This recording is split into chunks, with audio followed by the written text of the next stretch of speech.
गाडी ताडोबाच्या वाटेवर असतानाच अचानक समोर एक धिप्पाड ढाण्या वाघ रस्ता अडवून उभा राहिला। आता वसंतराव म्हणजे पक्के शिकारी। त्यावेळी त्यांच्या हाताला काहीतरी लागलेलं होतं, पण शिकारीसाठी त्यांचं रक्त असं सळसळलं की त्यांनी ती जखम बाजूला सोडली, एका हाताने बंदूक पकडली आणि नेम धरला आणि धाडकन गोळी मारली। एकाच गोळीत वाघ खाली पडला। देवतळे हा सगळा सीन नुसते पाहत राहिले। त्या रात्री देवतळ्यांनी पत्रकारांना उत्साहात ही शिकारीची सगळी स्टोरी सांगितली।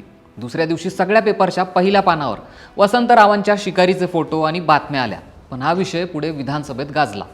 विरोधकांनी शिकारीवरनं रान उठवलं, तेव्हा वसंतराव नाईक साहेबांनी राजकारण बाजूला ठेवलं। सभागृहात उभं राहून ते बोलत असताना म्हणाले, मी जन्मतः शिकारी आहे।